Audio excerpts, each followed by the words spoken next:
Oui, alors on démarre par un jeu. D'accord. Pour savoir qui lance l'émission.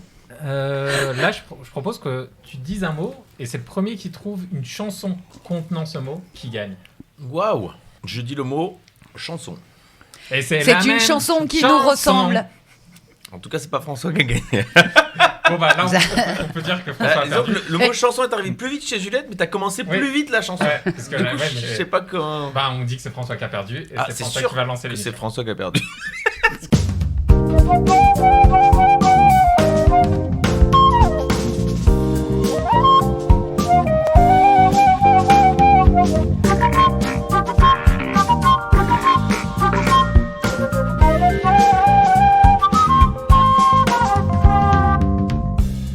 La Fabrique, saison 2, épisode 2.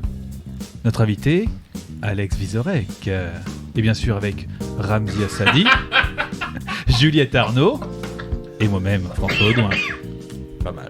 Bonjour à toutes et à tous, bienvenue dans La Fabrique, le podcast consacré à la création avec Juliette Arnaud. Bonjour Juliette. Bonjour Ramzi. Bonjour Juliette. Juliette Arnaud. Non. Comédienne, Ça suffit, cette présentation auteur, Si, il y a des gens qui scénariste, écoutent le podcast en cours, faut écrivaine, faut réalisatrice, Voilà. metteuse en scène. François Audouin. Ouais, salut. Réalisateur radio, comédien, scénariste aussi, auteur.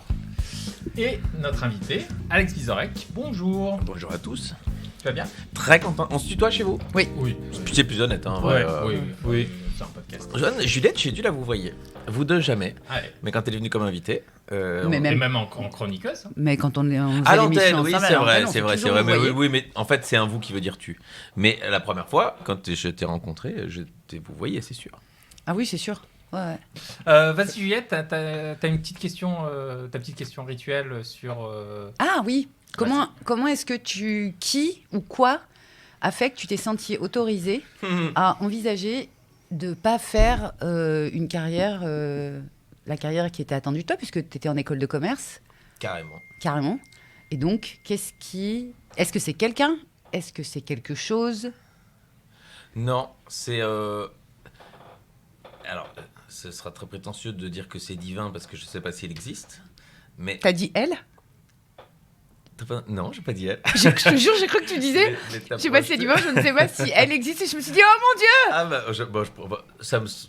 Franchement, il y a trop de conneries sur Terre pour que ce soit une femme qui soit Dieu. Ok, ça on le prend, et hop, c'est bon. Malheureusement, ça se sent que c'est quand même donc on en gestion était masculine des de choses, la divination. En revanche, non, quand je dis divin, c'est extrêmement prétentieux, mais c'est qu'à un moment, c'est venu de l'extérieur, par l'expérience. C'est-à-dire que j'ai fait école de commerce parce qu'à 18 ans, je savais pas trop quoi faire, et je pensais un peu instinctivement que je savais pas me jauger. Je savais pas si j'étais quelqu'un d'intelligent, je savais pas si j'étais quelqu'un qui allait non, tu me fais des grands yeux, genre non. Parce que je crois que c'est la première fois que j'entends qui que ce soit me dire je ne savais pas si j'étais quelqu'un d'intelligent. Je trouve ça très honnête, mais... Par rapport aux autres, j'étais incapable de me juger, et par rapport à moi-même, j'avais l'impression d'être... Mais tu te comparais quand même en école de commerce sur les notes ou sur les choses comme Alors, ça? c'est arrivé une fois que j'y suis allé. Ah, ok.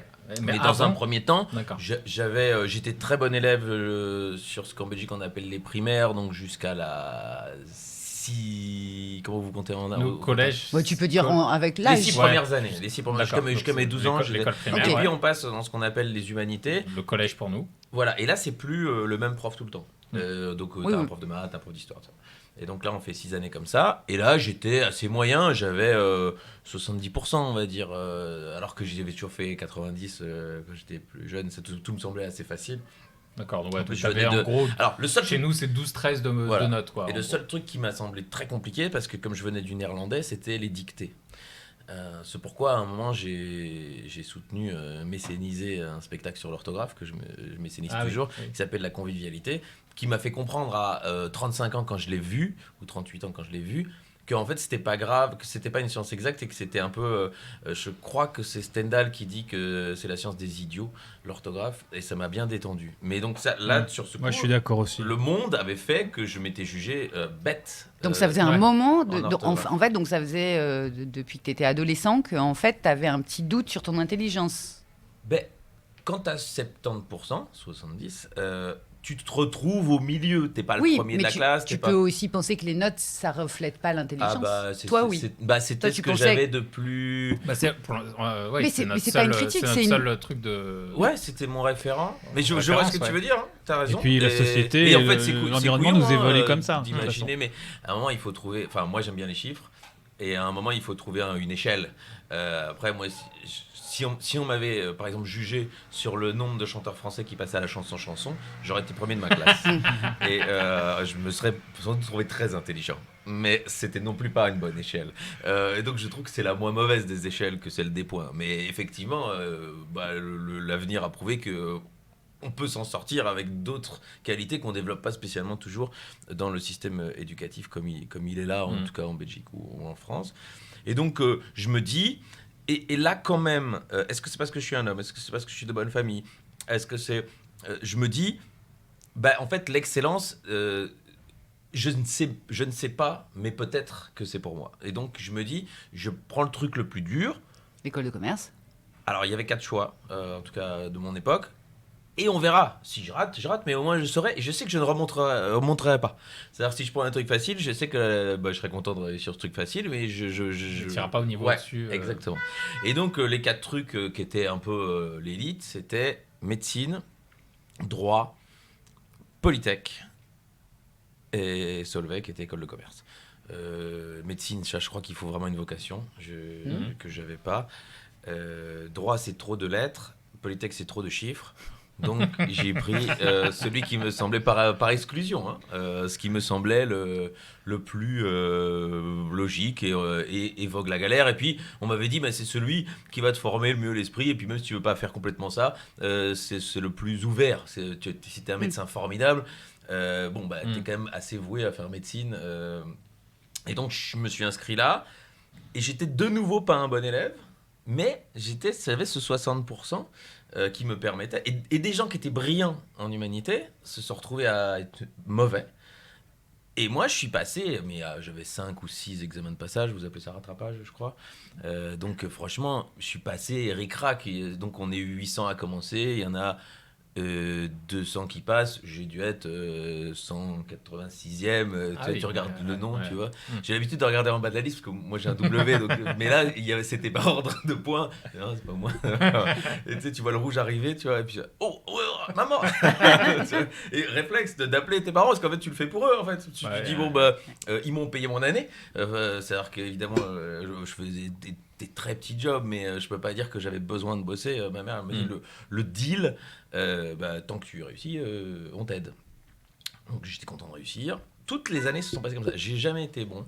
Je crois que je dois avoir un record sur cette école de commerce. 5 années, 5 fois du rattrapage, mais jamais raté. C'est-à-dire que t'en as qui ont raté en première et qui ont compris comment ça marchait. Et ont fait 80% après. Et t'en as qui rataient toutes les années, t'en as qui rataient, la majorité rataient et allaient dans des choses sans doute plus adaptées ou plus faciles pour eux. Et donc moi j'ai réussi toutes les années en étant et j'ai fini dernier de promotion. Et mais non. Si, au moment d'appeler. Mais avec le diplôme en poche. Il faut bien que quelqu'un soit dernier. Il faut qu'il y ait un dernier. Et Graal un peu de ma part, 10 ans plus tard, je commence un peu ce métier. Enfin, non, j'existe déjà en Belgique. Et c'est pas l'école, c'est les étudiants qui demandent à ce que, comme aux États-Unis, il y ait une personnalité qui vienne faire un discours en plus des professeurs installés. Et je me retrouve devant l'amphithéâtre. Ils avaient commencé, parce que de mon temps il n'y avait pas, mais ils avaient commencé à le faire à l'américaine, donc ils avaient des chapeaux un peu comme des marteaux, on lance et tout. Moi je trouvais ça ridicule. On peut prendre des trucs américains, mais. Qui suis-je pour critiquer la méthode de Gad Elmaleh ? mais en l'occurrence, là, ça me semblait un peu étrange. Et donc, je suis même pas... Et donc, ils font appel à toi pour faire... Oui, pour un discours. Et je crois mais ça ressemble pas un peu au dîner de con, ça ? Très mal filmé. Et au final, je m'en suis bien tiré, parce que je t'expliquais le truc. Mais non, je crois qu'ils étaient contents, parce que justement, c'est quelqu'un qui avait fait autre chose. J'étais dans les chemins de traverse de ces études-là, et 10 ans après, déjà de mon temps, c'était pas la certitude qu'en sortant de cette école, qui est quand même la meilleure à Bruxelles et de Belgique sans doute, du temps de 10 ans avant moi, tout le monde trouvait du travail, on venait les chercher en 4e année, ils faisaient leur 5e presque payés par la boîte. De mon temps, oui, c'était très facile pour trouver un travail par rapport à d'autres études, mais le dernier de promotion, c'est pas toujours celui à qui on... Oui. Personne m'a appelé. Si, on m'a envoyé des lettres pour faire les entretiens d'embauche, mais bon, j'ai jamais fait. Et je fais ce discours juste après, c'est peut-être un peu mon rejet du capitalisme, un des patrons du Belvin, ce qui est l'équivalent du CAC 40, qui donc lui aussi avait fait cette école, mais qui avait plutôt 70 ans, qui était patron de je ne sais quelle entreprise. Et il vient comme ça, de manière très solennelle, expliquer. Mais devant, je te dis, il y avait 2000 personnes, c'est les parents, tiens. Et très sûr, il dit oui, une entreprise, c'est comme un marteau. Je me souviens tellement. Il dit, et si vous avez réussi ici, c'est que vous êtes cette tête en fer, qui sera très importante et primordiale. Mais il ne faut jamais négliger tous ces gens qui sont le manche en bois. Et je vois bien que ça parle pas hyper fort à cette génération-là. Ça, il y a 70 ans, ça parlait sans doute. Mais, et donc moi j'arrive en disant, sachez que j'étais dernier de ma promotion et que j'ai toujours été fier d'être le dernier chez les meilleurs que d'être le premier chez les derniers. Donc je ne sais pas ce que ça fait à ceux qui viendront chercher leur diplôme en premier. Tant mieux pour vous, félicitations.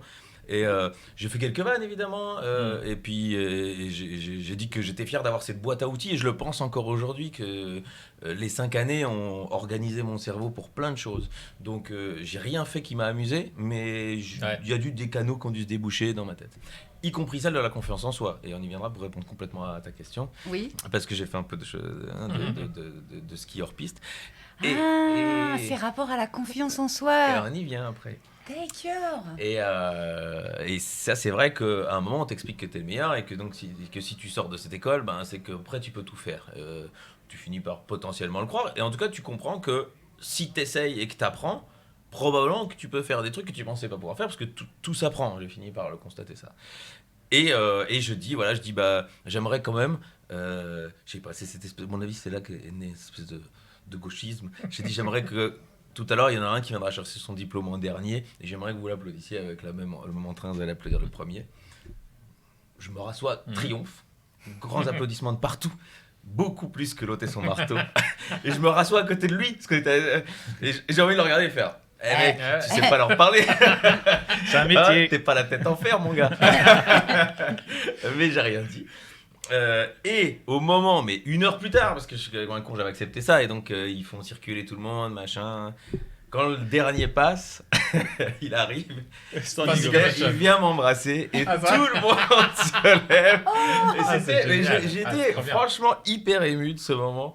Je trouvais ça hyper rigolo. Et donc de confiance en soi. Après, je me suis dit, en fait, j'aime pas tout ce que j'ai appris. Pourquoi j'irais pas en journalisme? C'était sur le même campus en Belgique, tout se passait à l'université de Bruxelles. Et alors je pouvais sauter les 2 premières années parce qu'ils estimaient que j'avais compris ce qu'était l'université, et donc il fallait faire les trucs qui vraiment étaient importants pour être journaliste. Je me suis beaucoup plus amusé, j'ai rencontré d'autres genres de gens, mes amis c'est pour ça sont assez variés, parce qu'il y a ceux que j'ai rencontrés à l'école de commerce, ceux que j'ai rencontrés là, et puis ceux que j'ai rencontrés dans le métier. En journalisme, il y a vraiment des super gens qui sont beaucoup plus variés quelque part, ne fût-ce que parce qu'ils n'ont pas pu tous faire journalisme, mais ils ont fait tous des choses très différentes, donc ils sont assez variés. Et j'ai eu le diplôme de journalisme et je me suis dit, mais est-ce que c'est complètement ce que j'ai envie de faire? Discuter un peu avec mes parents.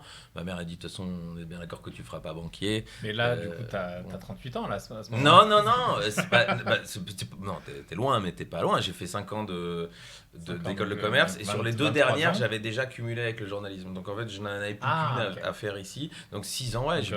Donc tu vois, 24 ans. Ah oui, mais 24 ans, quand tu arrives au cours Florent, ils ont tous 18 ans. Pour ceux qui l'ont, parce qu'il y en a qui ont 17. Donc, d'accord. Ouais, c'est vrai. Et il y a une limite en plus, non? C'est 25? Non, parce qu'ils ont rapport à l'argent, c'est pas très intéressant. Il y a toujours un ou une soixantenaire. Okay. Alors moi, à chaque fois, ça a été une femme. Moi aussi. Voilà. En l'occurrence, voilà. on l'embrasse, elle s'appelait Marie. Et elle était très carrée, elle venait, elle était... du coup, elle jouait plutôt les mères. Il en faut, comme ça fait d'autres personnages. C'était plus crédible qu'elle joue ma mère plutôt que c'est la fille de 17 ans. Hein. Pardon, oui, du coup, on a fait une non, pardon. Et c'est pour ça à la fin du journalisme. Je vais au cours Florent en me disant, en fait, tout ce que j'ai appris, j'ai plus ou moins réussi à en faire quelque chose et j'étais pas nul. Donc, vas-y, apprenons ce que tu as vraiment envie.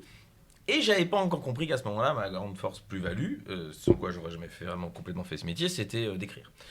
Parce que j'étais un comédien plutôt moyen, j'avais de nouveau 7 sur 10. Tu vois, Non, mais sérieusement? Bah oui. Oh, mamie! Bah il y a des mecs qui étaient beaucoup plus forts que moi. Et Oui, mais... je vous ai déjà raconté cette phrase de Florent. Quand c'est-à-dire qu'en deuxième année, il y a un truc qui s'appelle le tout seul. Un exercice qui s'appelle le tout seul, tu prépares. Et donc tu choisis 5 ou 6 extraits de entre 30 secondes et 1 minute de personnages différents, de pièces différentes, d'époques différentes, et tu fais bout à bout. Et donc tu fais 4 ou 10 vers de Cyrano, puis tu joues Perdican, et puis tu joues du Coltès, et bon, on reconnaît pas, mais peu importe, ça te permet de faire des choses différentes, de montrer que oui, c'est sûr que j'avais pris Cyrano, mais après je sais plus le reste. Et exceptionnellement, parce que Florent venait pas à tout, il y a beaucoup de classes, Juliette, tu sais, il y a beaucoup de classes, et donc il vient pas à toutes les évaluations, c'est souvent ton professeur qui t'évalue, mais parfois il te pointe comme ça, et il s'assoit, et il écoute, et franchement, on le voyait souvent dans les couloirs, mais c'est la première fois qu'il était là face à moi. Pendant que tu jouais, c'est la première fois. Ouais, c'est ça, donc quand Florent vient voir, on est tous là, on se dit... C'est le début, parce qu'il il va appeler Chéreau en sortant. Très clairement. Il va dire, il y en a un, il est incroyable. Et il fait Cyrano. J'ai jamais vu Moi ça. non plus, jamais. Bon, ça, c'est jamais vu arriver. Et donc, il note des trucs. Et bon, après, tout le monde se serre la main. Là, le lendemain, recours, ton prof prend le bouquin et dit, voilà, bon, moi, je vais vous dire ce que j'ai pensé, moi. Je vais vous dire ce qu'il a écrit. Je ne vous cache pas que parfois je ne comprends pas toujours ce qu'il a écrit, mais je vais vous le dire texto, et si je peux aider à interpréter, on aidera à interpréter, machin. Et après c'est mon tour, nouveau ordre alphabétique, donc sans doute le dernier. Il dit, bon alors là Alex, je vais te le livrer comme ça. Je crame bien. Je ne sais pas si c'est accompli. C'est ce qu'il a vu en te voyant. Et il y avait écrit, c'est vrai, j'ai eu Florent comme invité dans une émission avec Charline, et je lui ai redemandé ce qu'il voulait dire. Lui-même m'a dit, je ne sais plus. C'est ce qui m'est venu quand je vous ai vu. Il a dit, je ne peux pas dire que je m'en souviens. Je dis, non, je vous en veux pas. Il voit, je sais pas, 2000 étudiants par année. Il y avait écrit, est très belge, point, à toutes les qualités d'un concierge de palace ostendais à qui on a envie de raconter ses histoires de cul. Ah, carrément, il a écrit une nouvelle sur ce que tu lui inspirais. C'est la plus belle phrase qu'on ait écrite sur moi, je crois. Et ça n'a pas de sens. Et t'as cherché cet emploi-là après dans les films je crois que, parce que c'était ça. Tu vois, Castelli, dans les films avec Belmondo et Delon aussi, c'est souvent Castelli qui joue le mec devant, là, le concierge. Il y a Belmondo qui passe en bateau à Venise, je crois que c'est dans le Guide de l'eau. Il dit, ça va, chambre combien? Et il rentre dans le couloir en bateau. Je me suis dit, c'est pour moi. Et à ce moment-là, je me suis dit, bon, je ferais peut-être un bon second rôle, tu auras un con à 4-3 phrases, ce qui est devenu un peu mon emploi dans Tchekhov par exemple. Dans Tchekhov, il y a des super rôles de mecs qui souffrent, jamais on m'a donné Ivanov, Platonov, tout ça, mais il y a toujours un con derrière qui sert du thé pendant toute la pièce et qui de temps en temps dit une phrase philosophique. Et tout le monde se retourne, le regarde, et fait oui, Sergueï Alexovitch. Et moi j'étais Sergueï Alexovitch avec mon samovar. Et j'étais fort bon là-dedans. Et alors, si on aime bien les références théâtre, la seule fois où j'ai vraiment été, je crois, bon en théâtre, c'était Shakespeare, La Nuit des Rois. Déjà, quand il a dit on va faire Shakespeare pendant 4 mois, moi je m'effondre. Moi j'adore tout ce qui est français. Je dis mais non, écoutez, je vous en veux pas, je vais changer de classe. Parce que je remets aux Juliette. Il me dit mais non, fais-moi confiance, Shakespeare c'est pas que ça. Je dis, ouais, mais bon, Hamlet. Mais non, il y a des comédies de Shakespeare. Je dis, ah bon, c'est vrai qu'on le sait pas trop, c'est comme Corneille, c'est pas instinctif qu'on pense à une comédie, quoi. Non. Et puis, mais il y a des trucs marrants, il dit, lis ça, et bon, bon élève, hein, je lis. C'est vrai que le personnage de La Nuit des Rois, c'est un mec qui se la pète, et il y a une scène fantastique où il rentre dans un bistrot, et je sais pas, il est un peu en lambeaux, et le gars lui dit, qu'est-ce qui s'est passé? Et il dit, j'ai combattu toute l'armée, et tant qu'il raconte l'histoire, ça monte. Il dit, ils étaient 20, puis là je me retourne, je sors mon épée, c'était 400. Et j'ai cette idée assez bonne, parce qu'on le joue en français, de lire la version en anglais et de rajouter les insultes et les phrases en anglais. Ah. Et donc je m'étais acheté une épée de jouets. Je sais que vous avez des jouets comme ça. On aime bien. Où il y a un bouton, et quand tu poussais sur le bouton, ça faisait gling, gling, gling. Et donc, Ça existe encore, tu crois, ce jouet? je crois que je l'ai toujours parce que c'est mon seul grand moment de théâtre classique. Et donc, j'arrive pour l'évaluation et je sors mon épée. J'ai dit, oh, bunch of cowards. Ce qui veut dire une troupe d'imbéciles. Et j'arrive et je fais gling gling et je raconte le combat. Tout le monde pété de rire et moi hyper content. Et j'en rajoute, je cabotine évidemment. Déjà. Alex cabotinait. Ça, c'est Et je suis sorti en disant putain, c'est bien ce Shakespeare quand même. Il n'a pas écrit que des merdes. Hein. Et donc c'est, mais c'est marrant, tout ça fait que tu sais, ça te nourrit un peu. Tu commences à piger ton. Et on y viendra sans doute, mais c'est vrai qu'il y a des emplois dans lesquels je suis assez bon. Enfin, c'est bon, je suis assez instinctif. Le con qui est un peu prétentieux, des trucs comme ça. J'ai vu cette semaine. J'ai refait cette semaine. J'ai pensé à toi. Ouais. C'est un de mes auteurs qui avait écrit une blague où il y avait du jeu où je devais passer pour un con. Sur RTL. Oui, sur RTL. C'est en fait ils avaient coupé un glacier pour la Coupe du Monde de ski. Et j'ai dit comme c'est dégueulasse ce type, c'est pas parce qu'il faisait des mauvaises boules à la pistache. Et effectivement, c'est une bête idée. Et donc la dame elle me dit mais non, c'est un glacier. Où je dis bon, c'est un glacier quand même. Hein. C'est pas de raison. Hein, parce que c'est il y a un le glacier. truc du berger allemand à la fin. J'ai La petite cerise sur le tu gâteau. vois, on y viendra dans le travail. Mon auteur n'avait pas mis celle-là. Je dis il manque d'une chute. Ouais. Et je dis, Ah bah, c'est très bien trouvé. bon, C'est- voilà. Donc tout ça fait qu'à un moment, on nous demande d'écrire aussi au cours Florent. Et il y a surtout cours de one-man show. À un moment, Stéphanie Bataille, c'est la toute première fois qu'il donne des cours de one-man show. Il y a des grandes affiches dans Florent. Martin, si ça vous dit. Et on est une vingtaine à s'inscrire. Ça coûte 90 balles de plus. Mais tu me dis, allez, c'est marrant. Et pendant un mois, on a stage de one-man avec quelqu'un qui a marqué ma vie et sans qui je ne ferais pas ce métier aujourd'hui. Attends, pardon, j'ai pas suivi.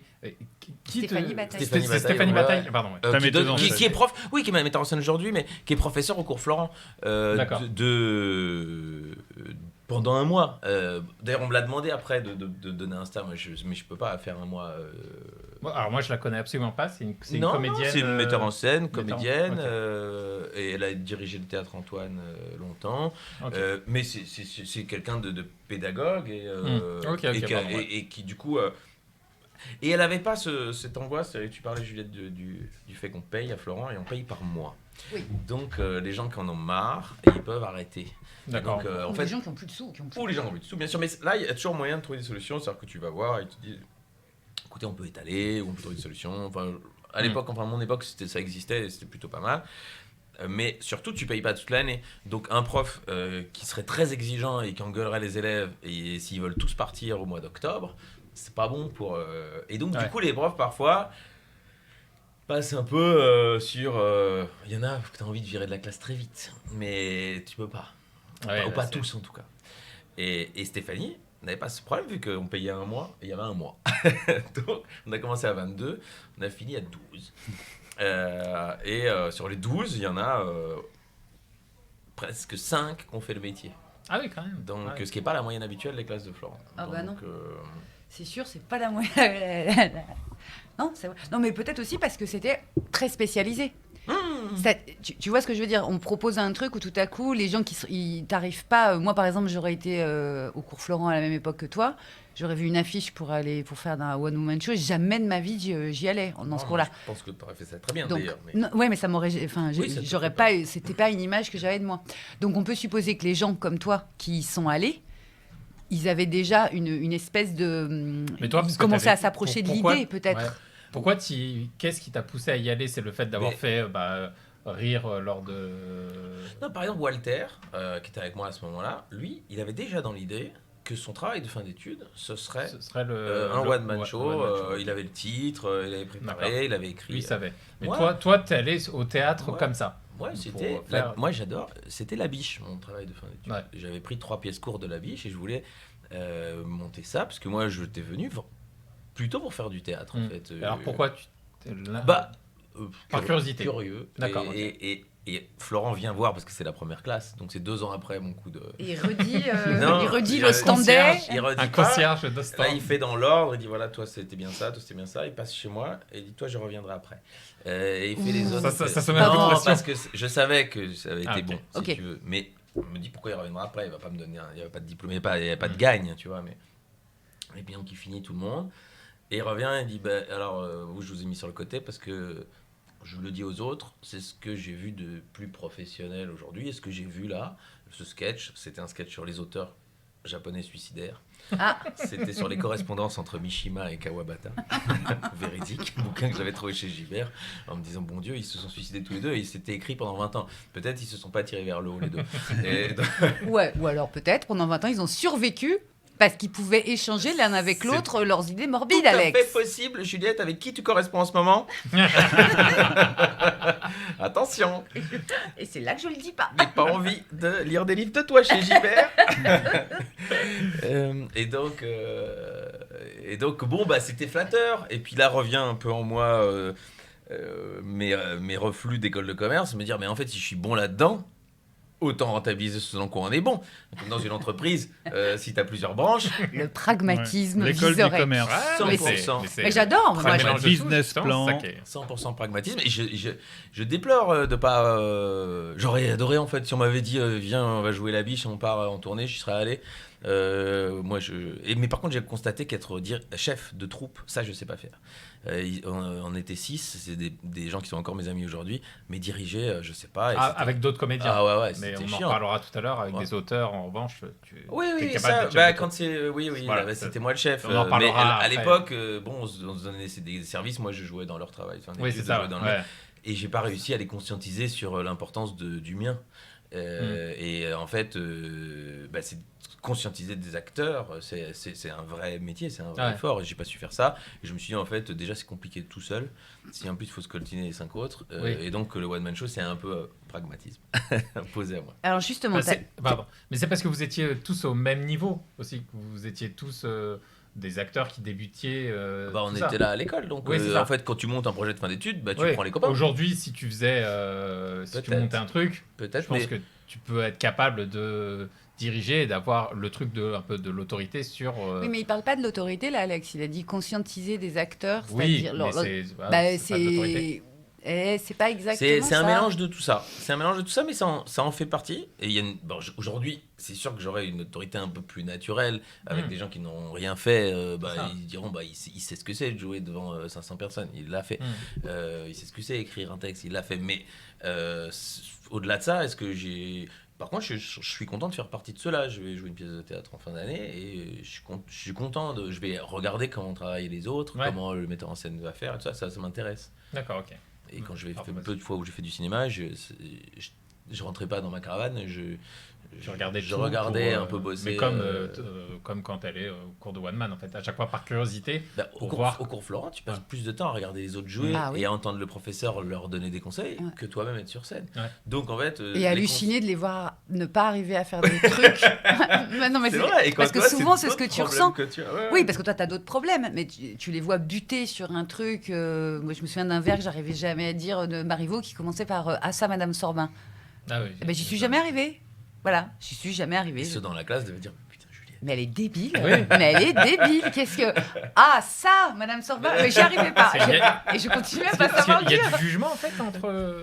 Que ça? Non, il y a beaucoup de bienveillance quand même. Non, mais c'est ce que tu penses à l'intérieur de toi. T'es pas en train d'invectiver le malheureux ou la malheureuse qui est. Et puis tu sais que sur ce scène. sera ton tour. À un moment. Oui, c'est ça. Mais Mais par contre, c'est très intéressant que... de voir comment tu te fais des nœuds, comment à partir du moment où tu es sur scène, tu arrives à te faire des nœuds dans la tête et tout à coup, tu n'arrives plus à faire une chose qui a l'air élémentaire et qui l'est sans doute. Mais tout à coup, sur scène, tu n'y arrives plus. Je voulais dire un truc par rapport au pragmatisme que je soulevais. Et dans ma bouche, c'est pas une... Non, je l'ai pas vécu. C'est pas je ne me moque pas, je trouve ça amusant et peu commun. Néanmoins, dans tout ce que tu as dit, tu as un récit sur toi assez pragmatique. Et il y a juste un moment, tu n'as pas fini une phrase, tu as dit... en tout cas, c'était sûr, il y avait Cyrano de Bergerac. Oui. Et tu as cité 2 fois Cyrano de Bergerac. Et c'est un personnage mythique de la... Pour les autres. Voilà.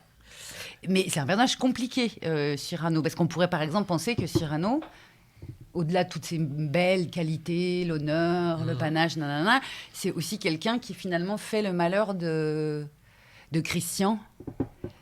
Oui. Et je ne vais pas retrouver le prénom Roxane. De Roxane. Ouais. On pourrait dire... Alors, toi, c'est quoi qui te chavire chez Cyrano? Au-delà de ça, moi, c'était le panache et c'était le fait que je suis arrivé à Paris avec une culture populaire, de mecs qui étaient pas... je suis pas né dans une famille de lecteurs de Télérama, par exemple. J'ai vu peu de grandes pièces. J'ai vu Tartuffe, des trucs comme ça, mais j'avais déjà 16-17 ans. Et Cyrano faisait partie des choses que j'avais vues, parce que donc ça me semblait être le grand théâtre, auquel j'avais un peu accès parce qu'on m'a expliqué. Ma mère, elle aimait bien m'expliquer ça, mais je peux pas dire que, tu vois, en cinéma, en théâtre, j'avais pas la culture. J'avais l'envie, j'avais vu des choses, mais j'avais pas. Bon, pour moi, j'avais vu plein de Belmondo de long. J'aimais même bien les films en noir et blanc, donc j'étais assez content de récupérer un Jouvet, un machin comme ça, mais ça reste quand même du mainstream. Et je suis arrivé à Paris, moi je marche pragmatique, les listes. Première professeure du cours Florent, Fanny Lodicina, qui te ressemble un peu d'ailleurs, Juliette, qui a les mêmes cheveux blonds frisés que toi et qui a même une grande énergie comme ça, qui est très sympa. Et je lui dis, écoutez, moi j'aimerais bien savoir qu'est-ce qu'il faut savoir, donnez-moi une liste de pièces à lire, quoi. Et elle m'a fait une super liste depuis Racine Corneille jusqu'à Beckett, passant par Tchekhov, passant par Brecht et tout ça. Et moi, je suis allé, Giberjeune, ceux avec la petite languette jaune, parce que c'était les deuxièmes mains qui coûtaient moins cher. Et j'ai tout lu. Et pour les films, il y avait un bouquin qui s'appelait 1001 films qu'il faut avoir vu, qui existe toujours chez Bordas et qui change chaque année, c'est-à-dire qu'ils ajoutent, ils en enlèvent. Et j'ai mis des croix. Et quand j'ai ouvert le bouquin, moi pensant être cinéphile, j'aimais bien regarder des films à la télé. Sur les 1001, j'en avais vu 73, je crois. Ah. Et c'est discount. Et les magasins de DVD à l'époque, moi aujourd'hui ça se fait plus en télécharge, mais j'allais acheter quand c'était à 8 €, machin, je prenais, je regardais si c'était dans ma liste, ok. Et je suis arrivé à 350. Donc j'ai encore le temps. Pour ma retraite, j'ai encore le temps. Mais je trouvais c'était important. Et alors il y a eu un prof de cinéma qui était important au cours Florent, parce que tu pouvais prendre des trucs un peu parallèles. C'était pas obligé, hein, mais il y avait cours de cinéma, on voyait des films, il arrêtait, il expliquait. J'avais jamais vu un Fellini, j'avais jamais vu un Rossellini, il m'en a montré. Et après, je me suis dit, mais il y en a, il faut que tu aies vu Bergman, il faut que tu aies vu Hitchcock. Moi, Hitchcock, je crois que j'en avais déjà vu, c'était un peu plus populaire. Et donc, j'y suis allé, pragmatisme.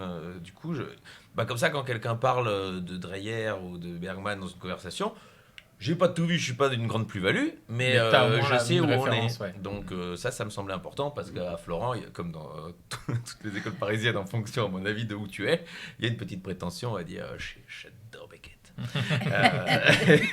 Je dis, qui c'est celui-là? C'est un genre de tennis, non? On va découvrir. Bah voilà, Boris Beckett, bien sûr. Il y a François, tiens. Salut. Et donc, c'est passionnant, j'écoute. Je voulais juste m'intégrer aux autres, écouter la conversation. Et je voulais pas avoir quelque chose à dire sur Beckett, parce que je n'avais rien de spécial à ajouter d'ailleurs. Et tout ça, cette culture de pourquoi Cyrano, c'était dans mes premières références. Et j'ai ça pour plein d'arts, c'est-à-dire que la peinture, par exemple, quand tu me demandes mes tableaux préférés, je vais sans doute, maintenant ça va un peu mieux parce que j'ai un peu été faire du hors-piste, mais je vais sans doute choisir et je sais pourquoi je les choisis, mais des mainstream. Ah non, mais il n'y a pas de... Moi, je me demandais si tu avais un rapport émotionnel au personnage de Cyrano, ou dans la pièce, il y a un truc qui, en fait, dont tu te rends compte que ça te reste même maintenant. J'ai vu plusieurs fois... Alors, ça, c'est peut-être psychanalytique, mais je trouve ça... Le nez ? Le nez, je l'ai pas. Mais je me trouvais pas très beau. Je me trouve toujours pas très beau, mais aujourd'hui, ça me pose moins de problèmes. L'idée de... Alors que c'est lui qui a du panache, c'est lui qui est marrant, et qu'il envoie l'autre... Ah oui, donc c'est une réflexion sur l'apparence. C'est quelque chose qui me posait peut-être un peu problème. Et je ne comprenais pas pourquoi la fille, elle préférait l'autre parce qu'il est beau, alors qu'en fait, c'était plus sympa de passer du temps avec Cyrano, sans doute. Et j'ai beaucoup de filles, à mon avis, qui ont fait l'erreur. Elles préféraient des plus beaux que moi. Est-ce que ça m'a frustré ? Oui. Je te rappelle quand même que dans Cyrano, dans la pièce, à aucun moment, Cyrano fait une déclaration à Roxane. C'est-à-dire qu'il ne sait pas si elle l'aurait pas choisi, puisqu'il jamais il ne lui fait de déclaration. Eh bien, il prend jamais le risque. Hein. J'avais jamais fait cette analyse, mais on ne peut plus juste sur mes 28 premières années. Je n'ai jamais pris un râteau parce que je n'ai jamais lancé la canne à pêche. Et vraiment, moi, il fallait attendre que la meilleure copine de la fille vienne me dire, mais là, ça fait longtemps quand même qu'elle a envie, donc qu'est-ce que tu n'irais pas ? J'étais sûr. Et du coup, oui, ça c'est assez juste, Juliette. Je ne m'attendais pas à introspecter à ce point-là. Bah, garde-le Attends, dans t'es un dans coin la de fabrique, ta mon tête. pote. Hein. Mais en vrai, Ça va loin. après coup, je l'ai vécu ce que tu dis, c'est-à-dire que j'ai des filles qui sont revenues vers moi après, sans doute, et là je leur en veux pas du tout de m'avoir refusé avant, parce que moi-même je me trouvais plus séduisant et je me trouvais plus intéressant une fois que j'étais sur les rails qui sont les miens, qui me semblaient être des bons rails. Je me cherchais, donc c'était pas idiot qu'elle ne voit pas quelqu'un qui savait très bien ce qu'il faisait, où il allait, parce que moi-même j'aurais pas pu leur donner ça. Et certaines me sont revenues en disant, mais putain, pourquoi tu m'as pas dragué à ce moment-là ? Parce que franchement, je t'aurais dit oui, pas toutes. Mais et du coup je me dis, mais franchement à l'époque j'aurais jamais cru une seconde que tu aies dit oui. J'aurais dit oui. À quel âge tu t'estimes, t'as l'impression que tu sais qui t'es ? C'est pas un jour, c'est pas un switch. Mais Il n'y a pas de révélation, mais en gros, tu mettrais ça vers quel âge ? En fait, c'est des très jolies années que avec leur recul, je trouve très dur, parce que je jouais devant 4 personnes dans des bars, tu vois. Mais c'est des très jolies années. Une fois que je sors de ce sketch qui fonctionne en classe et que je commence à en faire un autre, qui est celui des cymbales, qui m'a permis après de faire des concours d'humour et tout ça, et d'aller jouer dans des petites salles parisiennes, dans des cafés-théâtres, dans des open mic, comme disent les jeunes aujourd'hui, nous appelons ça scène ouverte à l'époque, où je croise un peu toute la génération qui me prédécédera dans les médias. C'est-à-dire que à ce moment-là, quand moi je vais voir jouer les autres pour me dire tiens, qu'est-ce qu'ils font, de quoi ils parlent, tout ça, c'est Le Caplin, c'est de sa mère, c'est Charlotte Gabris, c'est Verino, c'est Gaspard Proust. Je suis là, je me dis putain, ils sont marrants, pourquoi ils passent pas en télé ceux-là ? 2 ans après. Assez vite ils y sont passés et je les ai suivis un petit peu, quoi. Et t'as quel âge donc là ? Entre 28 et... Je vais avoir, ouais, c'est ça. Je sors de Florent 3 ans, donc j'ai 27. Le temps que je me lance un peu, je dois avoir 28. Donc entre 28 et 32, c'est des années où tu dis, waouh, tout est possible. Un jour, j'avais 120 personnes devant moi. J'ai pas rien. Mais comment tu t'es mis à écrire ces sketchs factuellement ? Tu sors de Florent. J'en ai deux. T'en as 2 que tu as déjà.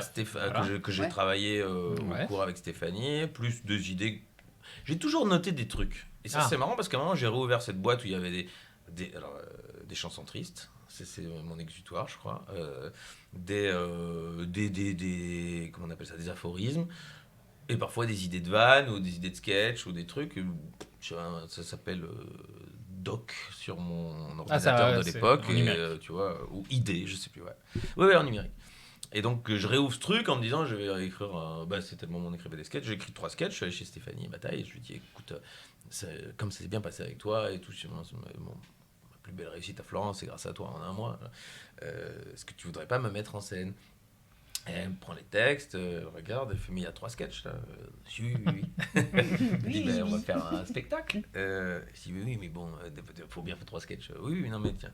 Elle dit on se revoit quand tu auras un spectacle, mais sur le principe oui. Et à ce moment-là, on doit être au mois de juin, et donc tout l'été, je pars 2 semaines en vacances, mais tout l'été, je reste à Paris, et je vais voir jouer des gens, et j'écris, et puis elle voit le truc. T'écris, tu testes pas ? Peu. Toi ? Peu. Non. Tu vas pas dans les cafés-théâtres ? Peu, alors pourquoi ? Parce qu'il y avait déjà à ce moment-là les balbutiements de ma façon de faire aujourd'hui avec des images. Donc autant les cymbales c'était facile, c'était un peu chiant d'aller trimballer dans le métro, mais enfin je pouvais les embarquer. Le sketch dont on parle beaucoup sur l'art avec les projections, ça tu pouvais pas arriver, j'avais pas le matos pour installer ça. Donc celui-là il était écrit, mais j'ai vu qu'il fonctionnait qu'une fois qu'on a pu un tout petit peu avoir un projet et du matériel. D'accord. Ouais. Mais donc elle y croyait. Il a fallu, on a changé, les 3 premières années, on a changé l'ordre des sketchs, mais tout le temps, la cymbale a ouvert, a fermé, a été au milieu, tout. Pour après arriver à un truc comme qui fonctionnait, et puis petit à petit, c'est toutes des belles années, parce que chaque année, tu as un peu plus de dates, les salles sont un peu plus grandes, puis il arrive la radio, il arrive des choses qui remplissent ma salle, et donc tout ça est très, très... C'est pour ça que j'ai joué si longtemps, parce que comme chaque année c'était mieux, Oui, si j'avais pas eu un producteur qui m'a demandé d'arrêter, je serais toujours avec celui-là. Oui, et puis en plus, c'est vrai qu'un spectacle, quand on sait qu'on a un truc qui a une valeur et qui nous convient, en plus à nous, Oui, tu passes ton temps bon, à on peut aller le là-dessus, réécrire. Enfin, Mais est-ce qu'il n'y a pas aussi une forme de lassitude de faire la même chose Sauf si un tu peu passes de- ton temps à le réécrire. Moi, entre la première forme de Arrête de pleurer Pénélope en 98, je sais parce que j'ai une cassette VHS chez ma Rome, De la toute Chez première. ta mère. de ma Enfin, mère. des premières. Oui, oui. Ah, marrant. Oui. À Lyon. Vraiment. Donc, je peux voir. Et franchement, Il y a quoi et le DVD de... 65% qui reste dans la dernière version. Ah, il y a beaucoup moins. C'est vrai? Ah ouais, il reste 40%, je dirais. Il y a les personnages, il y a Ouais, en alors, ce qui est gros beaucoup, hein, l'intrigue ce qui est de la beaucoup, pièce, mais ça s'arrête là. Tout le reste, il y a- Mais à un moment, il se fige, ce spectacle. Ton spectacle, tu l'as fait 10 ans, Alex. Oui, et pas complètement. C'est-à-dire que quand il se passe une bonne anecdote dans la salle, machin. Oui, mais, non, mais à même- 95%. Oui, je veux oui, dire. oui, oui. Il se fige. Si. Donc, Mais ça, c'est vraiment les au 3 bout, dernières années, quoi. Ah, seulement les 3 dernières Ah années oui, sur je 10 ans dirais, oui. Ouais, Allez. et, Et toi et nous, pareil, sur Pénélope, on a... Combien de temps t'as joué, Pénélope Le premier. la première pièce, 5 ans d'affilée, Ouais. non-stop, Ah oui, c'est vrai que t'as eu un quasiment deux, toi, non-stop, ouais. Eh ben, on l'a changé jusque... Je n'ai pas de souvenir, par exemple, de moments où, où on rentrait pas de vacances, il n'y en avait pas une qui arrivait en Qui disant avait une autre idée. « J'ai une idée de génie !» Oui, mais à 95%, je veux dire. Non, il y a vraiment, c'était une matière. C'était un truc, c'est un truc de rêve ça. Quand t'écris ton propre truc, s'il y a bien un truc qui est cool Bah, c'est- C'est que tu peux par rapport à sortir, jouer modifier quand n'importe tu quelle veux, pièce quoi. de Molière, par exemple. C'est plus dur de modifier. Mais je crois que c'est con. Je crois que c'est con parce que Molière lui-même modifiait Mais tout le évidemment. temps. Et je pense que on y gagnerait. J'ai fait Pourquoi on le fait pas alors un jour avec. Ça dépend qui met en scène en fait. Alors Ouais, en fait, tu voilà. peux. Mais souvent les metteurs en scène, en fait, ils te demandent, et ils ont raison, je pense. Ça me semble pragmatique qu'il y a un moment, il faut que la réécriture s'arrête, que tu figes. Ouais, ça, Pour oui. puis il y a oui. aussi puis il y a un progrès de jeu, parce qu'il n'y a pas que... il y a aussi le jeu entre les personnages, enfin les actrices, en l'occurrence dans notre cas. Et donc, ils te demandent de figer à un moment. Et donc, pour que les actrices arrivent à un bon niveau, on a estimé à peu près qu'on jouait pas trop mal. Et quand on a eu estimé qu'on avait à peu près compris bien nos personnages, bon, ben, on a commencé à se faire chier. Et donc là, les autrices ont Ah, repris bah voilà. Donc, le il y a quand dessus même en ce- disant venez, on met un autre truc. Donc, mais il y a quand même cette notion de, à un moment, faire toujours le même spectacle. Ça peut être un peu chiant. C'est très chiant. Faut apporter de la Bon, variété. surtout que nous, on faisait que Enfin, ça. Toi, un peu, quoi. t'as jamais fait que ça. Oui. C'est vrai. C'est vrai. Et je prends toujours cette comparaison qui en général parle à tout le monde. Le problème, c'est quand tu fais des séries. Et des séries au même endroit. Et je pense que toi, parfois, tu allais dans des théâtres et tu jouais 10 jours dans le même théâtre. Et puis, Ouais. enfin, avant de faire les Zéniths. Ouais. C'est pas vous en parler parce que je n'ai jamais fait. Mais, qui sont, c'est vrai, pas très chaleureux, les Zéniths. Pour avoir fait des grandes salles un peu qui ressemblent à des halls de gare. Mais je compare toujours à faire l'amour. C'est-à-dire que quand tu vas voir, Je l'ai pas vu tu venir, vas mais voir. du tout. Moi non plus. Quand à Avignon, tu joues 22 fois d'affilée. C'est comme si tu fais l'amour 22 fois d'affilée, à la même heure, au même endroit. Certes, pas toujours avec la même personne, c'est pas le même public, mais quand même, ça ressemble à la veille. Quand tu arrêtes pendant 5 jours, tu as envie de faire l'amour et tu es très content de le refaire dans un autre théâtre, avec plus de gens, différemment, une autre ambiance, d'autres préliminaires, parce que tu n'es pas dans la même loge, tu manges pas la même chose, ça. Et effectivement, si tu repars pour 3 fois, bah, tu te dis, bon, bah, cette fois, pendant 2 jours, je ferai bien plus l'amour. Et puis, quand même. Et alors, le pire, c'est les D'accord, vacances, ouais. tu as envie. Tu bandes de théâtre quand tu reviens au 15 septembre et que tu as une première date, au point que. Normalement, tu as un problème d'érection. Parce que tu ne connais plus le texte. Ou Tu ça as part- envie d'y ou aller. ça part Ouais. trop vite. Et ça, ouais, c'est ça. Qu'est-ce que je dis Non, c'est quoi déjà? Comment je m'appelle? Moi, je voulais te demander, parce que là, on est maintenant, on a fait des 2 premiers sketchs jusqu'à. Bah, si là. on saute des canaux, Ouais. revenez à ce que vous voulez. Non, mais ouais, le truc t'inquiète. de cet été où moi, je voudrais savoir comment tu as vécu ce truc de. Ok, elle te dit sur le principe, je suis ok, ta metteuse en scène, et que tu as 3 sketchs et tu dois écrire un spectacle. Donc, un spectacle, c'est en gros 1h30. Et Non. que ça... Non, Une 1 heure. Quoi, c'était combien? Non, 1h, 1h10 max. Ouais. Ouais, 1h20. Enfin, mais j'ai pas d'idée de la taille. C'est-à-dire que quand t'écris, tu ne sais pas encore combien. Encore plus qu'un bon spectacle, je crois, c'est 30 pages. On parle plus de faire l'amour là. Non. Non, c'est vrai. 30 pages.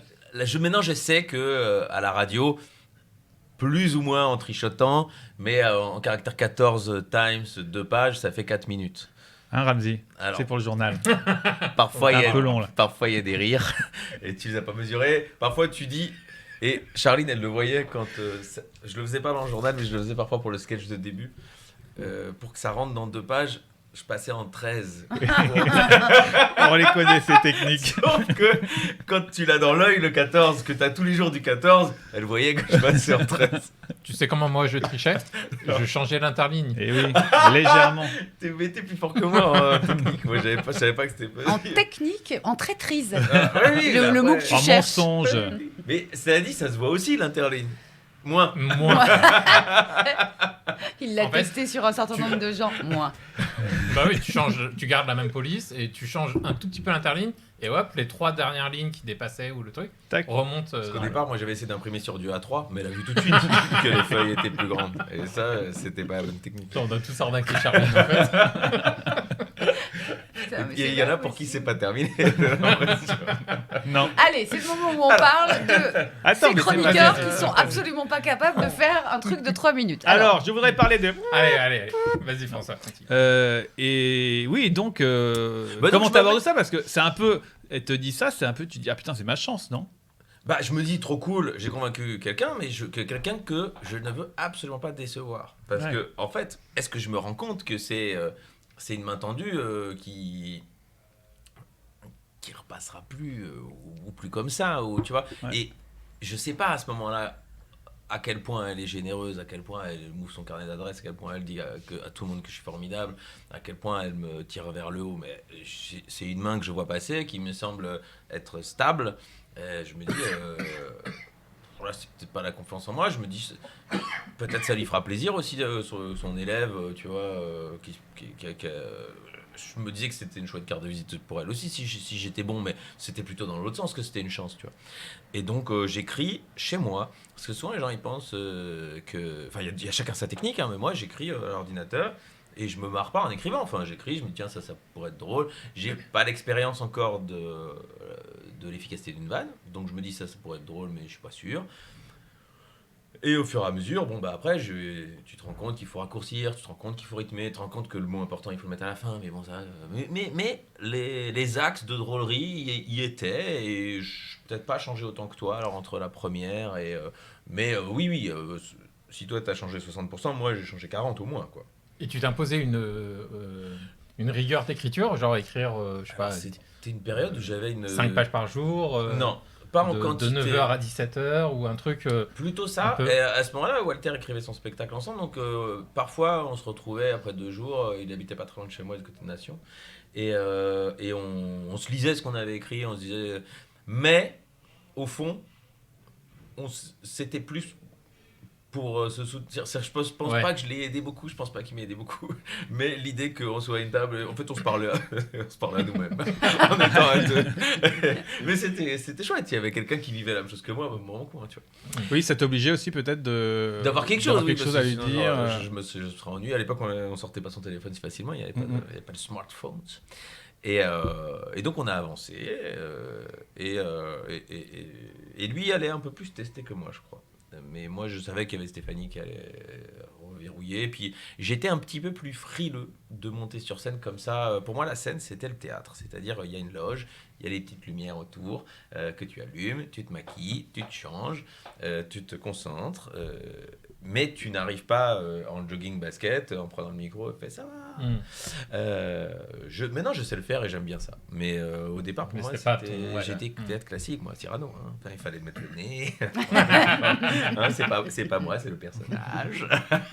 Et d'ailleurs, mon premier personnage de sketch avait des lunettes et une cravate. Donc moi, j'allais aux toilettes de ces lieux-là parce qu'il n'y avait pas de loge. C'était souvent des bars ou des machins. Et j'allais aux toilettes, mettre ma cravate, mettre mes lunettes, mettre de la gomina pour mettre les cheveux en arrière pour avoir l'air d'un télo parce que j'estimais que c'était ça qu'il fallait jouer pour mes sketchs. Et donc j'avais l'impression quand même d'être un personnage, mais un personnage que je faisais du stand-up parce que je m'adressais au 4e mur. Après tout ça, on a enlevé. Stéphanie, sans doute, elle avait vu tout de suite que c'était une protection, mais que c'était important que je passe par là. T'en avais besoin pour franchir Sûr. le pas. Et... Madeleine Renaud disait « Je trouve mon personnage quand je trouve ses chaussures ». Et donc, moi, j'avais toujours aussi les mêmes chaussures. J'ai l'impression que c'est dans ceux-là, avec des talonnettes, où j'avais l'impression d'être un peu plus haut, que j'étais plus à l'aise. Et je pense que c'est plus, comme tu dis, une protection ou d'être à l'aise, que vraiment, j'ai pu jouer après ce sketch avec d'autres chaussures. Mais à ce moment-là, c'était introuvable. Et c'était une suite de sketchs, le spectacle ? C'était... Alors, la création... Non, la création m'était imposée ça. C'était mon côté Oulipo. Et je m'étais imposé que chaque sketch ait un lien avec un art. Donc, il y avait un sketch, c'est l'art pictural, et c'est celui qu'on voit sur la peinture et l'art moderne. Un sketch, c'était la musique, c'est celui des cymbales. Il y a un sketch, c'est la sculpture, et je me vois encore réfléchir. L'architecture, par exemple, j'avais idée, mais j'ai rien trouvé. Je ne suis pas arrivé à trouver quelque chose de marrant.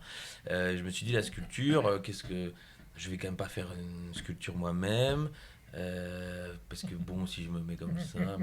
Et puis, j'avais trouvé cette idée, en fait, de ne pas bouger. Et que le texte s'affiche sur... et si tu veux, je crois que ça n'a pas eu depuis, en tout cas il n'y a pas depuis un sketch où les gens le lisaient. Et donc moi j'étais comme ça, et tout le sketch apparaissait sur des cartons. Et c'était drôle, c'est en 3 minutes 30, j'avais pris une toge que je mettais comme ça, et je bougeais pas, je faisais des disco balls. Tu vois. Et les gens se marraient. Au départ non, c'est-à-dire que j'ai enlevé des cartons, j'en ai réécrit, comme dans tous les sketchs. Mais sauf que j'avais les rires, boum boum boum, et c'était rigolo. C'était le seul sketch où je pouvais rien faire. Il y a un moment, je faisais un clin d'œil. C'était tout sur 4 minutes. C'était la pause, quoi, tranquille. C'était la pause, ouais. Et puis il y avait un sketch sur... qu'est-ce que j'avais d'autre ? Le cinéma, c'était Mort à Venise. Là, Donc en fait, c'était des thématiques, et des sketchs, mais il y avait un fil conducteur, voilà. C'était à chaque fois là. Donc en fait, ça faisait une unité de spectacle. J'avais des noirs entre, ce qui était courant à l'époque entre les sketchs. On met un noir, applaudissement, on passe au sketch suivant. Est-ce que te donner comme ça des contraintes, parce que c'est une contrainte forte, mais c'est marrant, est-ce que c'est ça qui t'a aussi aidé à écrire vite ? Parce qu'a priori, il fallait que tu rendes... J'aime bien les contraintes, et vous le savez tous, c'est-à-dire que si le journal de 17h17 n'était pas à 17h17, il serait toujours pas écrit, le premier, en me disant oui, mais enfin ça demain. Tu vois, donc moi, c'est la radio, ça m'a... En fait, c'est pas que ça m'a aidé, c'est que moi, je suis admiratif des gens qui écrivent des romans, par exemple, parce que pour moi, c'est beaucoup de pages, beaucoup de choses, beaucoup d'énergie, beaucoup de relecture, pour un truc dont la satisfaction de l'avoir terminé arrive très loin derrière. Et donc, je n'ai jamais rien écrit. Je crois que ce que j'ai écrit de plus massif, c'est les contes pour enfants, qui doivent faire à tout et pour tout la taille de 5 ou 6 chroniques. Mais j'adorerais écrire une pièce de théâtre, j'en ai commencé plein. J'adorerais... un roman, je pense pas. Mais les chansons, par exemple, j'aime bien. Du coup, mais les spectacles, du coup, c'est quand même massif. Alors oui, mais on a la chance en tant qu'humoriste d'être testé par morceaux. Et même à Vitam, je me dis ok, là je fais un truc sur les cendres, je vais dans un comédie club, j'essaye 5 minutes. Oui, tu as repris cette même façon de fonctionner, de te mettre une contrainte toutes les 5-6 minutes. Oui, si tu veux, je peux sortir. Et là, fais une variation sur thème un peu, quoi. Oui, Ad Vitam, c'était plus du coup une dissertation sur un thème, mais quand même, tu peux décortiquer le spectacle. C'est la reproduction animale, faut-il avoir des enfants, la philosophie. Que faire du corps et de l'âme, donc là c'est les cendres, les épitaphes, la réincarnation, poum, un jeu, lequel des deux je sauverais, machin, et après l'art, j'ai remis des tableaux sur la mort, et puis mon éloge funèbre est terminé. Mais donc effectivement, il y a des trucs que je pouvais pas tester, parce que l'éloge funèbre, comme il reprend tout le spectacle, je pouvais pas le tester. Mais tous les autres morceaux, à part, on va dire, l'art, parce qu'on est obligé de me remontrer les tableaux, tous les autres, je pouvais les essayer dans Comedy Club par morceau. Et c'est rassurant d'avoir des retours. Alors, je sais pas comment tu fais quand tu écris un roman. Est-ce que tu fais lire à part 2 chapitres Moi, je fais lire tout le temps. Ah oui, d'accord. Ah ouais. Ouais, mais c'est ce qui est chouette. Non, moi, j'ai des gens autour de moi qui, en général, sont pas du tout dans nos milieux, mais qui ont la gentillesse de bien vouloir lire au fur et à mesure, ouais. Mais parce que tu as besoin d'être rassuré, adoubé, conseillé. Ouais, c'est c'est un truc puéril. Oui, je suis d'accord. Parce que chez moi, c'est extrêmement puéril. Mais c'est ce que tu faisais avec... j'ai oublié son nom. Avec Walter. Oui, c'est ça. Oui, mais ici, on avait un peu tous les deux la même. Quand Juliette dit c'est pas les gens de mon milieu, moi, c'était 100% la personne qui avait la même ambition et envie que moi. Quoi, donc. Oui, mais toi, c'est pas des gens de ton milieu, mais c'est des lecteurs, c'est des gens qui lisent beaucoup. Des gens qui aiment lire. Donc, qui aiment lire. Donc, mais ça ne viendrait pas à l'idée de faire ça avec un éditeur ou une éditrice, par exemple. Non. J'aurais beaucoup trop peur que tout à coup, ils me disent, il ou elle me disent Ah. pars dans Ah oui, cette d'accord. direction. Je me dirais, mais ça va pas ou quoi Alors, c'est Non, là, mais ça peut être un Donc, autre c'est un- éditeur c'est- enfin, oui, mais qui ce te que je veux- donnerait des conseils, pas ton éditeur qui Mais te... c'est pas de conseils dont j'ai besoin dans ces moments-là. D'accord. C'est juste qu'on te dise oui, c'est bien. Ouais, Ça continue, m'intéresse, c'est bien. continue. Vas-y, mamie. Ok. Allez, Ça, caresse. Et c'est intéressant parce que c'est la petite nuance, c'est que moi j'ai pareil que toi, sauf que quand on est en doute, moi je suis obligé de montrer à ma metteur en scène, enfin à un moment il faut que je montre. Quand on est en doute, je lui disais, tu sais quoi, je vais l'essayer. Et donc j'essaye 3 fois cette blague que moi je pense très bonne, que Stéphanie me dit, oh là, franchement c'est vulgaire. C'est sûr que c'est plus compliqué sur un roman de dire je vais l'essayer. Attendez, on va le mettre au pilon. C'est-à-dire que c'est cher. Et donc nous on a cette chance-là. Quoi. Oui, c'est surtout que c'est pas le même. Ça peut ne pas être le même, tout simplement, roman. Ça, tu lis, je sais pas, les 10 premières. Je donne à lire les 10 premières pages. Il se trouve que c'est 10 premières pages où le début de l'intrigue est donné. Il est possible que si la personne, son métier c'est l'édition, ou d'écrire soi-même des romans, elle va te dire... Vers où tu dois aller. Et ça sera horrible parce que toi, t'as pas prévu d'aller du tout là. Mais si t'es un peu friable, tu vas te dire... alors, est-ce que je ferais pas mieux de l'écouter ? Est-ce qu'il ou elle n'a pas une meilleure vision des choses que moi ? Pourquoi tu te marres ? Non. Mais c'est tout à fait juste. Et je pense que ça reste de savoir si vous êtes convaincu d'être marrant, ou d'être drôle, ou d'être créatif. C'est toujours compliqué d'avoir des retours. Et c'est pour ça que... Je le dis, je le redirai, mais je le dis une fois pour toutes. Quand les gens m'envoient des textes, soit c'est vraiment des très proches à qui je sais, je leur balise en leur disant ça n'est que mon avis, et très honnêtement, ne le prends pas, mais si tu veux. Mais sinon, quand les gens m'écrivent en disant ouais, j'aime beaucoup ce que vous faites, j'aimerais tellement votre avis et tout, je trouve ça. Certes, c'est du temps en fait déjà à prendre, mais bon, ça éventuellement je peux le faire. Mais je leur réponds toujours. Écoutez, il y a 2 trucs, c'est-à-dire, soit j'aime, et je peux pas faire grand-chose pour vous, en fait, soit j'aime pas, et je vais pas vous le dire, parce que j'ai peut-être tort, le nombre, à mon avis, les premières, je sais pas, quelqu'un qui est controversé, mais si Céline avait envoyé à Proust lui aurait dit, franchement, laissez tomber, vous écrivez comme une pelle, et ça aurait été bien con, indépendamment du cas Céline que nous n'allons pas ouvrir. Mais cancel Céline ou pas, en fait, tu vois ce que je veux dire. Et donc, je dis, en fait, moi, il faut que vous me ringardisiez, en fait. C'est-à-dire qu'il faut que vous écriviez différemment. Je pense, si j'avais lu, je le cite souvent, lui, j'espère qu'il le prend bien, parce qu'au final, c'est toujours un compliment, mais moi, l'humour de Roman Frécinet au départ, je le comprenais pas hyper bien. Et s'il m'avait donné ces textes, je lui dis oh là, mon vieux, va tout de suite à l'essentiel. Hein. Tu m'enlèves ça, quand tu racontes ça, franchement, je m'en fiche. Sauf que maintenant j'ai compris son style et il me fait marrer. Et puis j'aime bien sa façon de tourner autour du pot. Et heureusement qu'il m'a pas demandé mon avis. Mais voilà, donc quand ça, je trouve que c'est si vous y croyez, il faut pas n'écouter personne, sinon il y a des gens qui disent putain, je m'en fous. Ouais, après, je c'est, sais que après, c'est c'est toujours. C'est attendez. toujours intéressant. Ouais, je pense qu'il a trouvé quelque chose en tout cas. Non, mais c'est toujours intéressant pour ceux qui débutent d'avoir une forme de validation de la part de quelqu'un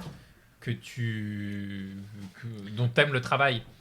À part le plaisir d'orgueil, que je comprends tout à fait, j'aurais adoré que Fabrice Lucchini vienne me voir et me dise c'est incroyable, j'ai l'impression que vous êtes mon successeur. Mais en l'occurrence, mais ça donne envie de continuer, ça donne peut-être. Mais ça dépend qui, oui. Et c'est pour ça que les gens qui ont besoin de ça. Je leur dis toujours continuez à écrire, c'est le plus beau métier. Continuez, mais vraiment mon avis n'est pas intéressant à ce stade-ci des choses. Okay. En fait, il a raison. Là où je pense qu'Alex a pas particulièrement raison, c'est qu'il y a des moments où c'est pas le bon moment. Des conseils, des démonstrations. Moi, quand j'envoie toutes les 2 ou 4 pages, c'est vraiment pas le moment où je suis en train de chercher. Je suis en train de... Oui, mais là, si la personne t'envoie un texte ou machin, la personne a choisi le moment, donc c'est son moment. Oui, mais souvent les gens... je sais ce que je lis. Ça m'arrive souvent de lire le travail de mes amis. Par exemple, là, récemment, j'ai lu 90 pages... d'un petit roman il manquait, je sais pas, un quart, mettons, un 5e. Moi, j'ai suffisamment de métier comme lectrice pour voir de manière évidente des choses qui lui échappent à elle. Est-ce que elle c'est la première question que je lui ai posée, c'est pourquoi est-ce que tu me fais lire un truc qui n'est pas fini ? Il faut que tu te poses la question, il faut que tu m'y répondes, parce que avant que tu me répondes à cette question, moi, je vais prendre garde, enfin, ça va changer ma manière de t'énoncer les choses. En fait, c'est fragile, c'est ça que je veux dire, et que... C'est juste. Ouais, Et à la lecture, moi, je me rends pas compte de tout. et c'est pour je suis ça. entièrement d'accord. Ne doutez Surtout, pas. tu prenais l'exemple de Roman Fressinet. Ouais. Le jeu fait 80% Mais de même au ses départ, vannes. même son jeu, je n'avais pas compris où il m'emmenait. Et d'autres, heureusement d'ailleurs, parce que grâce à ça, il est sorti, et il est très bien sorti. Et aujourd'hui, voilà, je trouve qu'il est très drôle. Alors sans doute il a progressé aussi un peu, hein, mais je regarde beaucoup, moi, aussi parce que le Comedy Club à Bruxelles, dès que je vois un mec, et ça c'est un peu rigolo, c'est-à-dire que quand je vois un mec qui a 800 followers, mais que j'ai vu 2 vidéos qui est marrante, je le suis. Et alors, il m'écrit, ça me fait trop plaisir et tout, j'aime beaucoup ce que vous faites. Je dis, moi aussi, en vrai, j'ai vu un sketch qui est passé, je le kiffe. Voilà, quand vous en aurez un peu plus, j'essayerai que vous puissiez jouer. Mais c'est moi qui vois. Ouais. C'est-à-dire que si on m'envoie en disant, regardez comme je suis drôle, en général, déjà, ça, Non, c'est pas regardez ça comme me je suis pose un drôle. problème. C'est est-ce que vous pensez que Oui, mais il y a toujours un sous-texte, c'est-à-dire qu'ils ont envie que je puisse les aider. Voilà, c'est ça, c'est le sous-texte qui va avec. C'est pas en fait, juste j'en sais à brut de savoir. J'en sais rien. Moi, j'étais dans Mais ce que l'idée, je comprends, hein, moi dans aussi, l'idée j'aurais fait ça. de la fabrication encore. La personne qui se dit, tu Ah. vois, un peu comme tu avais expliqué, Juliette, dans le premier épisode, Ça, quand tu as rencontré Jean-Pierre Bacry et que tu lui as filé Arrête de pleurer Pénélope, Ouais. la pièce. Mm. Et il l'a lu, il t'a dit, vous avez le sens du dialogue ou quelque chose comme ça. Vous avez un sens certain du dialogue. Voilà. On peut se dire, ouais, bon, qu'est-ce qu'on s'en fout de son avis à Jean-Pierre Bacry, mais n'empêche, toi, t'aimes Jean-Pierre Bacry, t'aimes son écriture en tout cas, et qui te dit ça, ça t'a encouragé à continuer. C'est pas tant pour un coup de pouce pour qu'il t'ouvre le théâtre des Deux Ânes ou n'importe quoi, mais c'était pour toi, ça t'a boosté vrai, dans l'idée de continuer à faire ce métier. C'est vrai, et il se trouve qu'il a répondu, et nanana, et que ça nous a toutes les trois vachement encouragés.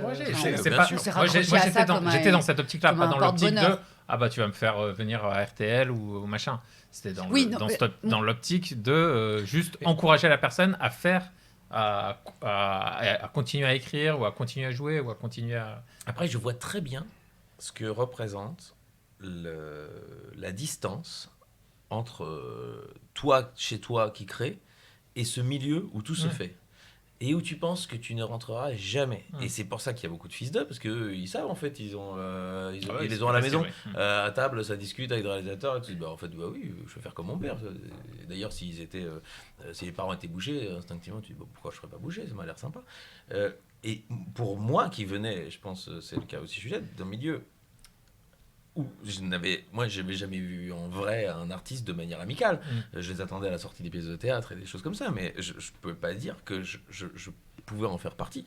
L'idée de discuter même avec quelqu'un d'un semi-projet, moi j'avais que des entre-deux. Stéphanie me dit, moi j'ai travaillé avec machin. Moi je connaissais quelqu'un qui avait travaillé avec et donc je me dis et c'est vertigineux ça. Moi j'ai cet exemple là d'un pote que j'aime beaucoup. On était en classe ensemble et David Lynch vient faire et ce pote bossait dans les boîtes de nuit, le Divan du Monde à l'époque, vient faire une conférence au Divan du Monde. Et on était en deuxième cours plan et on était 3 potes à se soutenir un peu comme ça et lui vraiment il en voulait, il était sûr de lui et il essayait des choses et peut-être c'est chouette et il vient de nous dire voilà, j'ai préparé mon CV, si j'étais barman au Divan du Monde, je le donnais à David Lynch. Et les 2 autres nous le regardent en disant fais pas ça, c'est gênant quoi, jamais il casse pas comme ça. David Lynch, il a le 06 de DiCaprio, il attendait pas que tu viennes poser ton CV entre 2 coupes de champagne pendant que... Et au fond, il a peut-être raison. Il y a enfin un mec de ce milieu-là qui va être là et qui va peut-être me demander un truc, c'est-à-dire une coupe de champagne, et je vais dire bah écoute, moi je t'amène ça, mais non, c'est bon. Et moi j'avais pas du tout. Je me suis dit bon, on trouvera une autre manière parce que ça je sais pas faire, j'y arrive pas. Mais est-ce que c'est lui qui avait raison? J'en sais rien. Je crois que on a tellement rigolé avec le deuxième qu'il a décidé de ne pas le faire. Ouais. Et du coup j'espère qu'il n'imagine pas aujourd'hui que David il est passé à côté du prochain Lynch. À cause de toi. À cause de... Non, oui, mais parce que c'est vrai que le cours Florent, ils étaient remplis de légendes urbaines de cet ordre. J'étais la meuf qui accompagnait machin à casting et c'est moi qui ai été repérée. Mais cette histoire-là, mais qu'est-ce que les élèves aiment plus se raconter que pile cette histoire-là. Alors que la seule histoire, c'est travail. Et on finira toujours par te voir quelque part. Et si t'as des parents qui font ce taf, ça sera mieux. Oui, ça c'est sûr. Une mauvaise nouvelle, c'est que c'est fini. Non. Bah, oh là là. Mais j'ai une bonne nouvelle, c'est que ça veut dire qu'on en fera un deuxième avec Alex. Eh ben oui. Ah merde, pour que je... Bientôt. Mais je voulais quand même juste rajouter un truc. On n'a pas parlé du tout de la radio. Bah non, mais et de l'écriture collective. Ah oui, c'est vrai. Je me rends pas compte. C'est combien de temps qu'on parle? Ça fait 1 heure. Ça fait une heure. Et on a fait 2 questions. Donc Alex, on te retrouve partout. Alors, où est-ce que tu ne travailles pas? À France Inter. Alors, figure-toi, j'espère que je vais y réapparaître. Parce qu'en fait, non, j'ai écrit un Oli. Et oui, ça je sais, ouais. Avec, qui a été tourné avec l'orchestre avant le philharmonique, avant le départ. J'espère que le Oli va pas disparaître. Alors c'est marrant parce que très joli. Ils ont changé ta voix par celle de Maya Mazoretz. Mais alors tant qu'on dit que c'est moi qui l'écris, ça me va. Mais... Alors c'est très marrant parce que le jour où moi je l'ai appris. Tu couperas si. Le jour où je l'ai appris, j'étais en formation avec la réalisatrice Lola Constantini qui a tourné le Oli. Oui. Et j'arrive, je vois les messages sur le groupe. Et je dis, oh putain, ça y est, Alex se barre à RTL. Elle se retourne et fait, et mon Oli alors?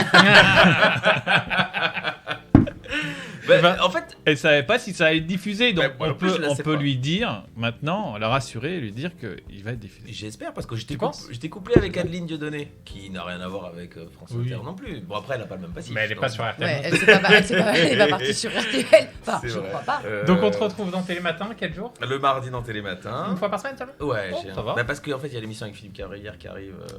Ah oui, donc Télématin le mardi. L'émission avec Cavrivière, c'est un horaire, c'est le dimanche soir. Ah ouais. Mais donc, regardez un quart d'heure de nous pour vous chauffer. Voilà. Peut-être même 20 minutes parce que vous avez le journal. Oui, on commence pas avant 18h13. Hein. Bah alors, vous avez presque vu toute mon émission. Bah voilà, ça tourne, c'est hyper bien foutu. À la fin, mais que des trucs nuls pour ton émission. Moi, je vais mettre les chroniques de Philippe. Voilà. Et on se retrouve sur RTL tous les soirs à 18h. Tous les soirs, 18h35, du lundi au jeudi, et en tournée avec le spectacle. Et en fin d'année, une pièce de théâtre apparemment. À partir du mois de mai, à Antibes, en théâtre, qui est un grand théâtre. L'argent des autres. J'attends mon partenaire masculin en l'occurrence, mais il y a aussi 2 beaux rôles féminins et j'espère qu'on a François Audouin et Juliette Arnaud. Alors Juliette pourrait jouer un des rôles, François non, parce que en fait dans le film parce que c'est une pièce de théâtre au départ, ils ont fait un film Hollywood qu'ils ont un peu changé des trucs et qui est moins meilleur je pense que la pièce. C'est Danny DeVito et Grégory Peck. Moi, je suis Danny DeVito, donc en fait, il mange beaucoup de donuts.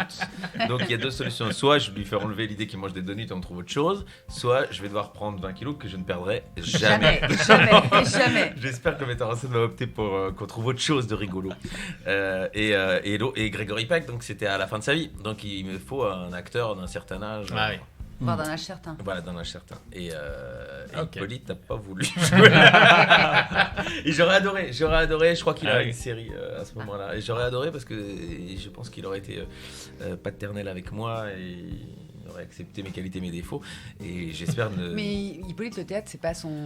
Il en a fait, mais c'est pas sa. Peut-être. C'est pas sa passion. Vous savez que je suis sur la conclusion de l'émission. Là. Oui, pardon. On était reparti. Est-ce qu'on va pas faire le deuxième épisode? Excuse-nous d'être des êtres humains qui s'entendons bien. Alors, quand est-ce qu'il est le deuxième épisode? Parce que moi, j'ai déjà envie d'écouter. Alex. Merci Juliette. Merci François. Merci Ramzi. On se retrouve très bientôt.